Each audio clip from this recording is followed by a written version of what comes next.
Bem-vindos a mais um vídeo. Eu gostaria de tratar hoje sobre um dos mais revolucionários filmes da história.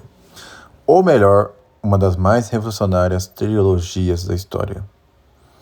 Eu estou falando de Matrix, cujo primeiro filme foi lançado em 1999 e depois foram lançados dois filmes no mesmo ano, em 2003, que são Matrix Reloaded e Matrix Revolutions. Aí tem um quarto filme que é muito ruim, que eu não vou incluir aqui, pelo amor de Deus. Mas vamos considerar apenas os três primeiros filmes, principalmente o primeiro mesmo. Devo considerar a qualidade cinematográfica de Matrix. É, na minha opinião, o melhor filme de ação de todos os tempos. Porque eles literalmente redefiniram o que é filme de ação. E muitos filmes de ação posteriores acabaram bebendo dessa fonte. Como, por exemplo, o Tenet do Christopher Nolan e outros, o John Wick e outros por aí. Pois bem, por que eu quero gravar um vídeo sobre Matrix? Porque Matrix não é apenas um mero filme de ação.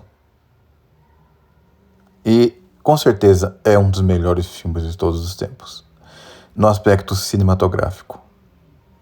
Afinal, quem não lembra daquela cena em que Neo aparece com aquele sobretudo preto, aquele óculos escuros e fortemente armado e fazendo coreografias de lutas de artes marciais tradicionais, etc. Não tem muito o que discutir nesse ponto. Mas o filme contém fortes elementos gnósticos e cabalistas. Isso significa que o filme é proibido para o católico? E nós chegaremos a isso. Mas, primeiramente, vamos aprofundar cada ponto aqui.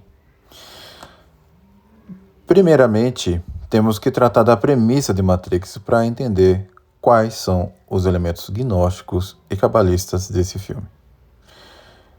Primeiro ponto é que Matrix, ele mexe, dirigido na época, pelos irmãos Wachowski. Eu acredito que a pronúncia seja essa, porque é um nome polonês, sobrenome polonês, né? E que mais tarde fariam, digamos assim, transição de gênero, né?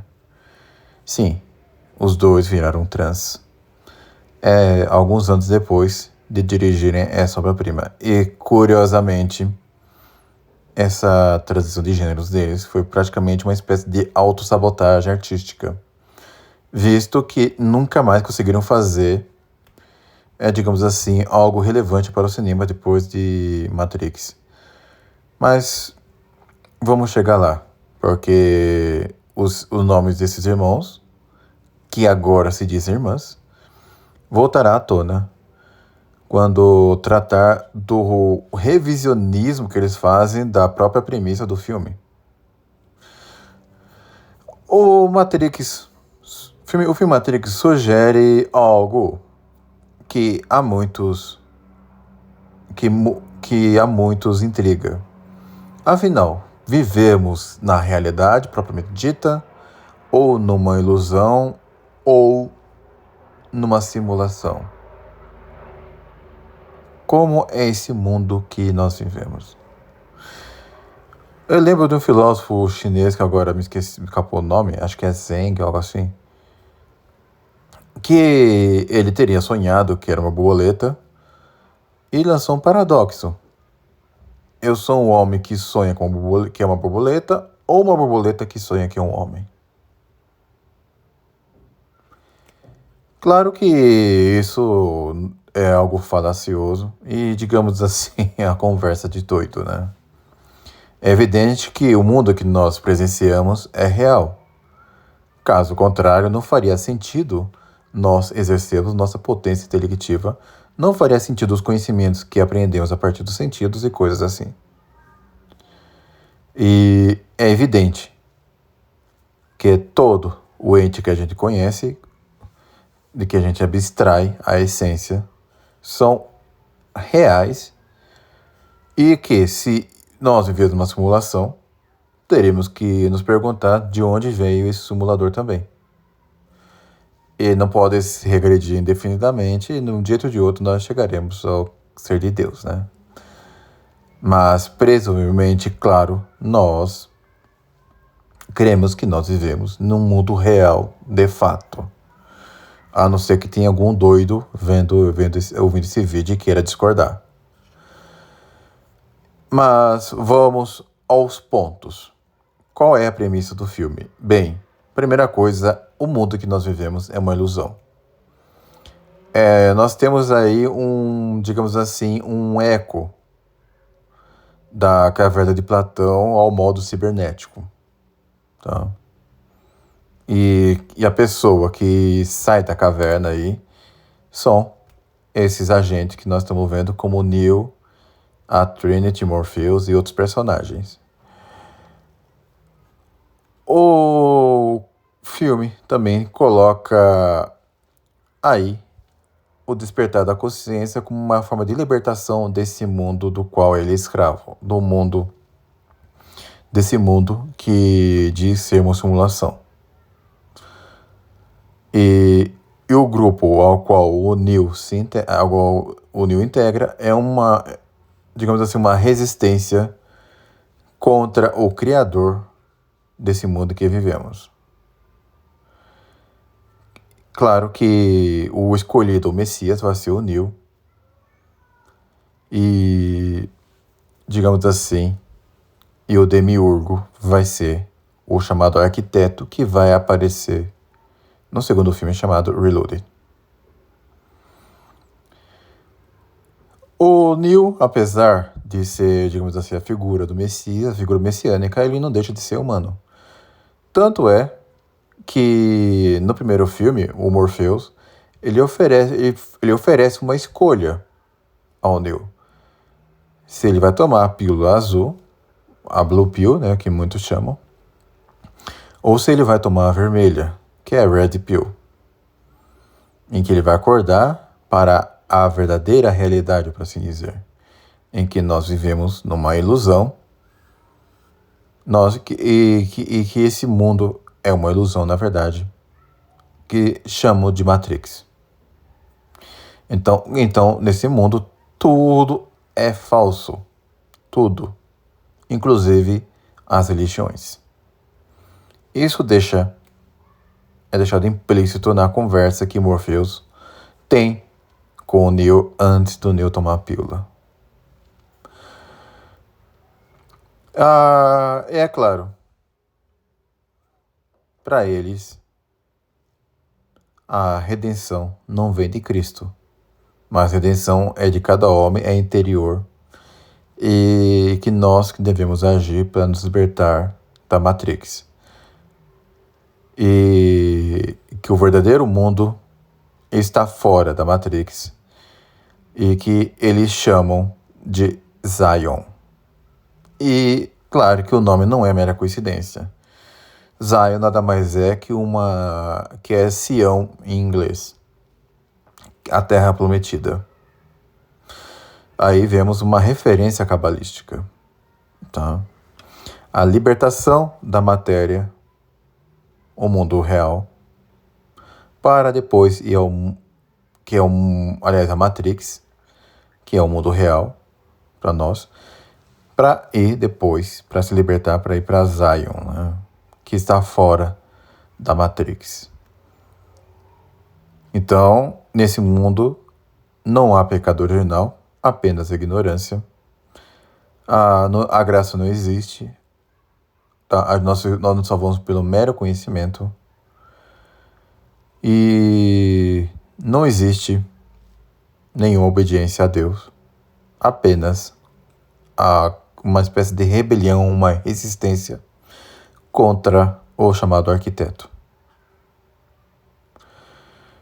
Então, meus amigos, nós temos aqui um filme gnóstico e herético do começo ao fim. Vamos ao resumo dos filmes. No filme Matrix, de 1999, nós vemos um programador chamado Thomas Anderson, que também é um hacker que usa um codinome chamado Neo. É esse nome que ele vai adotar ao longo de toda a trilogia. Mas o seu nome, digamos assim, o seu nome civil é Thomas Anderson. Que ele passa a ser perseguido por um agente chamado Smith. E a primeira personagem que ele vai conhecer, dentre os protagonistas, é claro, é Trinity. E depois vai conhecer o Morpheus. E então, é nesse filme que ele vai tomar a pílula vermelha. E no final, ele vai descobrir que ele é o escolhido, o Messias. No filme Matrix Reloaded, ele, digamos assim, ele vai buscar um personagem chamado Chaveiro. E esse chaveiro vai levá-lo ao arquiteto. O chaveiro, ele vai morrer no filme, tá? Ele vai se encontrar com o arquiteto que o fará também uma escolha entre salvar Zion da destruição, porque Zion ele vai estar sendo invadido pelos sentinelas. Em detrimento a isso, ele vai salvar Trinity. Um outro personagem que vai aparecer como vilão é o Merovingio, que é a figura do aristocrata degenerado que estava prendendo o chaveiro. Que, claro, isso tem uma relevância doutrinal muito grande dessa trama. E temos também é um filme, digamos, mais sensual também. Inclusive, Zion não é retratado como uma Jerusalém celeste, claro. Mas um mundo completamente hedonista. Como nós podemos ver logo no começo do filme, que tem até algo de imoral. O que acho um tanto problemático. Já no filme Matrix Revolutions, vemos, digamos assim, o clímax de toda a trilogia. Porque nós vemos uma guerra entre máquinas e seres humanos. O que acontece ali é uma espécie de autossacrifício do Neo para, digamos assim, causar uma destruição mútua entre ele e o Agente Smith. Agente Smith, que é uma figura diabólica, simplista, por assim dizer, no filme. E a poupança de Zion e a Matrix reiniciada, digamos assim. E vemos aí, por assim dizer, o cume da doutrina cabalista exposto no filme. Tá? Então, o filme, podemos ver, por assim dizer, uma espécie de demonismo. É o modo oriental dentro do filme. Tá? Porque Neo, ele sacrifica para destruir o agente Smith e assim alcançar um equilíbrio. Um falso equilíbrio. É o equilíbrio que o Thanos procura no filme dos Vingadores, para assim dizer. Isso mostra uma coisa interessante, porque uma das premissas do filme também é uma espécie de eventos cíclicos, tá? Mas bem, vamos então sintetizar a característica dos personagens. Neil, o Thomas Anderson, ele é o Messias. Ele busca, ele desperta, por assim dizer, assimila o seu papel de restaurador, de Messias, que busca libertar o homem da ilusão sensível. E no final ele se sacrifica para buscar uma espécie de equilíbrio da realidade. O Morpheus, ele é uma espécie de profeta, uma espécie de profeta, para assim dizer, que tem a fé em Neo e está disposto a fazer qualquer coisa por ele. Ele é um profeta da gnose, por assim dizer. Trinity é claramente uma figura do eterno feminino. É ela, digamos assim, que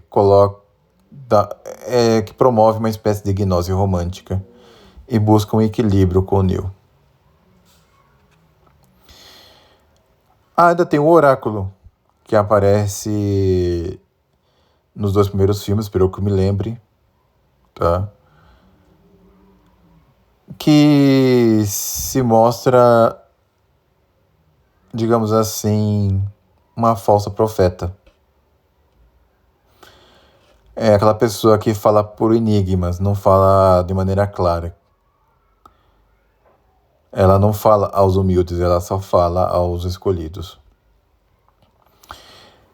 O agente Smith é claramente a figura do demônio, que odeia tudo. Tá? O arquiteto é a figura do demiurgo.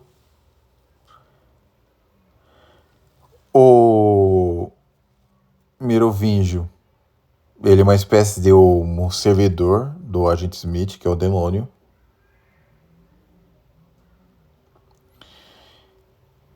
E o chaveiro, por assim dizer, ele é o guardião dos segredos ocultos, tá? E ele tem chave para tudo. E no final, quando o Neo encontra o arquiteto, ele já é descartado. Porque, digamos assim, por conta do cumprimento de uma profecia.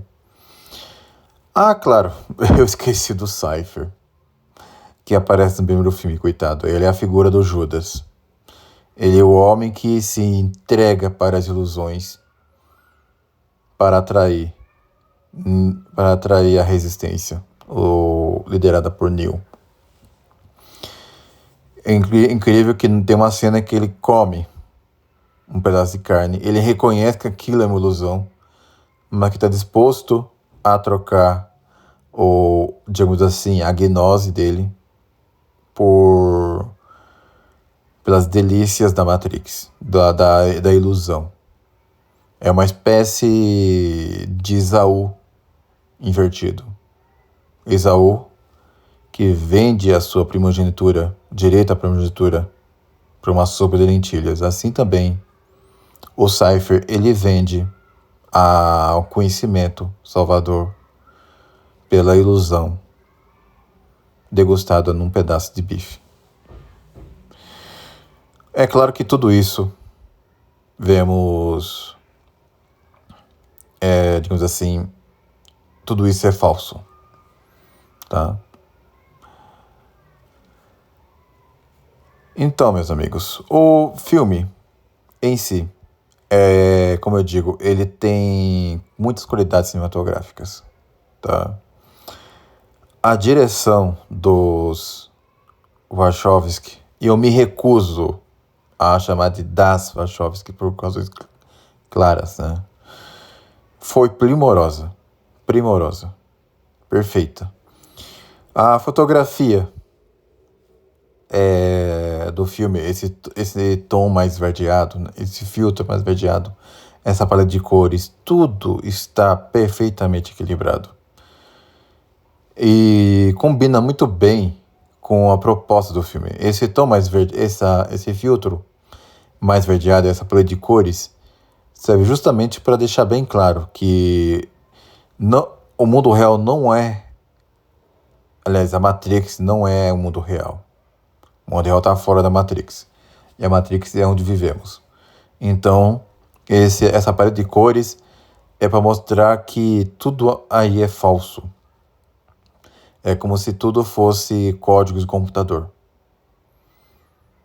E foi uma escolha, digamos assim, muito eficiente para o que se propõe. O design de produção é um dos melhores da história. Tá? O figurino dispensa comentários. Tá? Tudo é extremamente perfeito. Os efeitos especiais é completamente inovador. É um dos impactos um dos maiores impactos da história do cinema. Tem algumas coisas que hoje são meio datadas, né? Mas que à época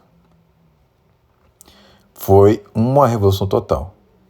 A trilha sonora não é, digamos assim, da minha predileção, mas quanto à proposta do filme é bem eficiente.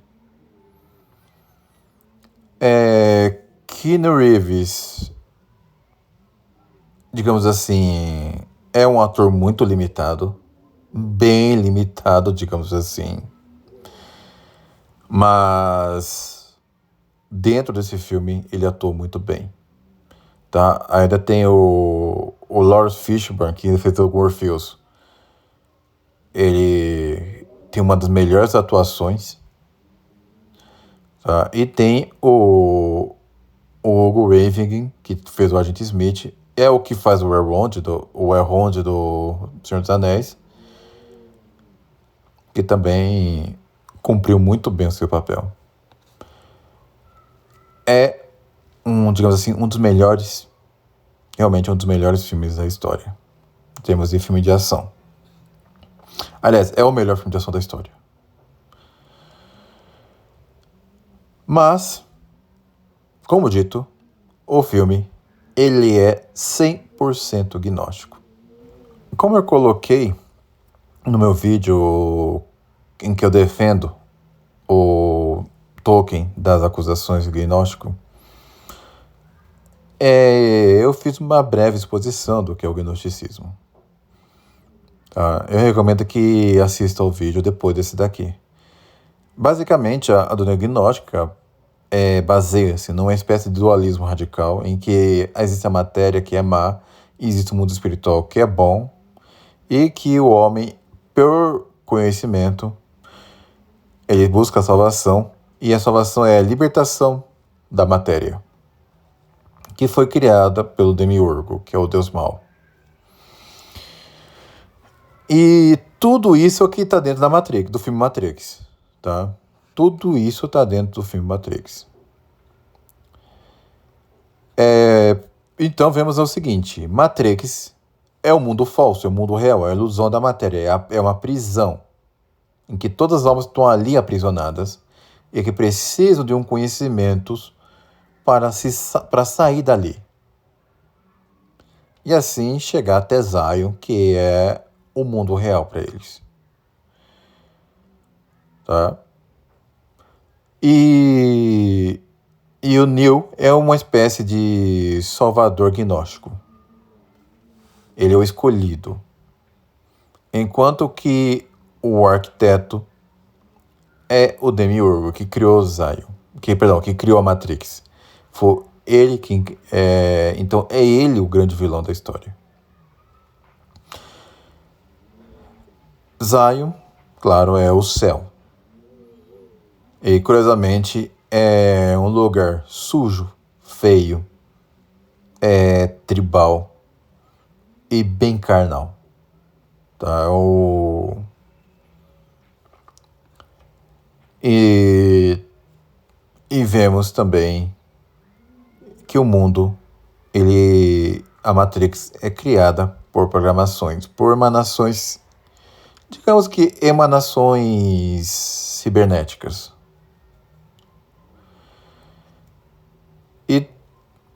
E a Trinity é para se dizer, uma espécie de sacerdotisa agnóstica, tá? Que auxilia Neo. Então, tudo isso está presente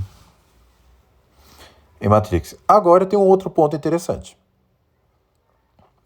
que eu gostaria de abordar. Eu falei dos irmãos Wachowski que anos depois do lançamento de Matrix, eles resolveram fazer transição de gênero. E após essa transição de gênero, eles deram uma interpretação revisionista da trilogia, alegando que, na verdade, o filme é uma apologia ao transgenerismo. A agenda LGBTQIA, mais sei lá mais o quê. Meus amigos, isso daí é mentira. Tá? E depois de todo o que foi exposto aqui, não tem como dar uma interpretação dessas à trilogia. É um filme gnóstico, sim, cabalista, sim, mas não tem nada de transgenerismo ali. Nada. Absolutamente nada. Tem muito sensualismo, claro, tem essas coisas, mas transgenerismo não. Inclusive, olhem vocês os principais protagonistas do filme. É um casal de um homem e uma mulher. Temos aí um romance, digamos assim, usando a linguagem moderna, heterossexual. Ou, mais precisamente, normal. Então, como é que eles têm essa coragem de dar essa interpretação? Em verdade, é esse. O filme é, sim, cabalista, gnóstico, mas não transgenerista. Essa interpretação eu descarto completamente. E, curiosamente, depois que eles fizeram essa transição de gênero, próprio último filme de Matrix saiu muito ruim. Muito ruim. O quarto filme saiu muito ruim. E eles não conseguiram fazer mais nada de decente. Depois da transição de gênero, eles fizeram o Speed Race 2008, Cloud Atlas 2012 e Jupiter Ascending em 2015. Nenhum deles alcançou os pés do filme Matrix. Nenhum deles, nem de longe, tá? Por quê? Porque eles ficaram mais preocupados com esse negócio de agenda da LGTV aí e não conseguiram mais fazer nada de bom. Então, temos que dar um veredito para esse filme. Tá? O filme, cinematograficamente, principalmente o primeiro Matrix, tá? É um filme ótimo, tá? Cinematograficamente é ótimo. Eu daria nota 9 para o primeiro filme. O segundo filme eu dou nota 8 e o último filme nota 7. O que é normal esperar uma quedinha. Mas os 3 filmes são bons. E como um todo, a trilogia é ótima. Não é a melhor trilogia da história do cinema, mas sim, é a mais revolucionária da história do cinema. É a mais inovadora de todas. Virou um ícone cultural em todos os sentidos. Tá? Não tem como negar isso. Mas a doutrina do filme, as premissas do filme são péssimas. Péssimas. Diabólicas, para dizer o mínimo. Tudo bem? No entanto, com respeito à censura moral que eu poderia dar para o filme, é o seguinte: não é um filme proibido para os católicos. Tem restrições, deve ter restrições etárias e também com respeito à maturidade, por conta do segundo filme, que tem cenas um tanto imorais no começo, mas que podem ser saltadas, tá? Fora isso, não tem mais nada de problemático nesse sentido. Não tem, digamos assim, cenas sexuais muito explícitas. Só o segundo filme que tem uma coisa ali indevida, mas nada que prejudique muito.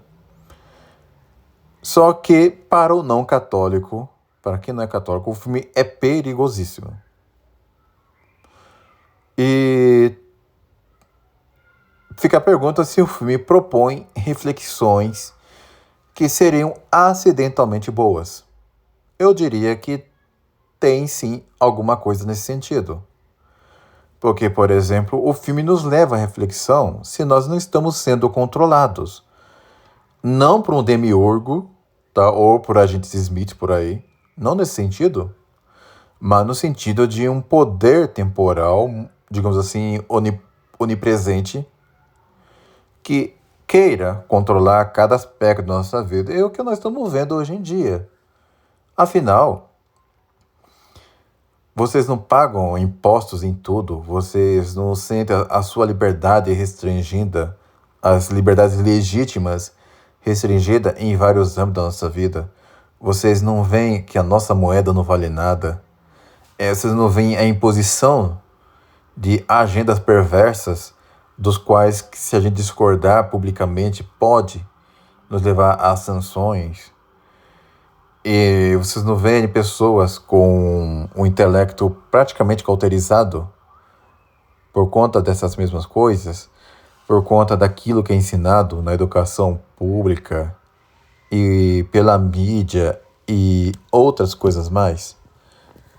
Nesse sentido, Matrix nos ajuda a perceber essas coisas. Acidentalmente, ele faz isso. E nós podemos nos permitir a refletir dessa maneira, mas não para buscar uma libertação da matéria, não para buscar uma libertação da Matrix, tal como é entendido aqui, mas sim desse sistema perverso, desse sistema anticristão, desse sistema que visa lançar as almas para o inferno. Nesse sentido, Matrix nos oferece uma reflexão legítima, mas apenas sentido e, como eu digo, de modo acidental. Então, meus amigos, fica aqui o meu comentário sobre esse filme que eu gostaria de ter feito há mais tempo. Eu também gostaria de ter feito melhor, mas é o que as minhas limitações permitiram. Então, é basicamente isso. O filme Matrix, ele pode ser cinematograficamente bem apreciado. Tá? O filme, cinematograficamente, é uma obra-prima. É um dos melhores filmes da história. Nesse sentido, eu não tenho nem nada a tirar ou pôr. Tá? Vejam vocês mesmos com seus próprios olhos. O primeiro filme, principalmente. É espetacular. Mas o filme tem esse problema de ser gnóstico. 100% gnóstico, tá? 100% cabalista. Mas sem deixar de ser uma obra-prima. E claro, tome cuidado com o segundo filme, principalmente com a parte inicial. E o terceiro pode vir sem problemas, mas lembrando, a Matrix é um mundo real. Então, fico por aqui, meus amigos. Considere me seguir nas redes sociais e assinar o canal. Fiquem com Deus e até um próximo vídeo.